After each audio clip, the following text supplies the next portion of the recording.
My name is Rachel Campbell Murdy. I grew up in a small northern town of New Liskeard, which is in northern Ontario, and it's on the Quebec border. So I am the laboratory coordinator and technical support for the Bioproducts Discovery and Development Centre, which is a centre located within plant agriculture at the University of Guelph. And it's a centre that's under the direct supervision of Director Professor Amar Mohanty, who is the Premier's Research Chair in Biomaterials and Transportation. And I also report to Dr. Manjusri Misra, who holds a co-appointment in the School of Engineering and the Department of Plant Agriculture. I'm really lucky that I have a job that varies a lot from day to day. I have a lot of different tasks that I do. So in general, my time is split up between administrative tasks. So I attend meetings, I write reports. I do a lot of outreach activities with farmers, different organizations, local entrepreneurs. I spend most of my time working towards research into Ontario's first bio-based performance database. So basically, we look at different bioproducts that are produced here within the center, and we amass all those data, and put it into a database. Obviously, in high school, if you're going to be in any kind of science or engineering field, you're going to have to take your pure sciences. So you'll have to take your chemistry, physics, biology. There's no getting out of it. You'll also have to take some math, particularly calculus, which is really helpful.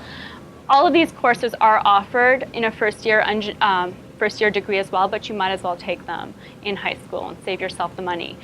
But especially with respect to the pure sciences and the math, for example, a good example of that is with my undergraduate degree, I took a lot of the sciences, and as my electives, I decided to take more advanced math.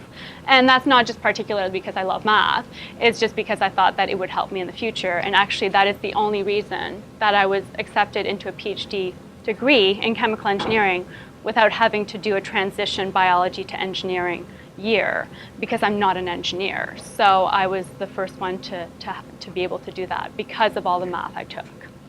I would say that always don't doubt yourself, just give yourself a chance to succeed or fail. Failure is not necessarily a bad thing, you learn from it. And I think that once you get involved in something, you learn a lot as you go. So obviously, when I was a high school student, I was young and I didn't know what I wanted to do. I didn't know the fields I was going into. So I decided to go into microbiology, mostly because of the co-op opportunity. I was split between biophysics and microbiology, and the co-op was really the driving factor that I decided to go in that field. And also, my main recommendation is that you find yourself some good mentors.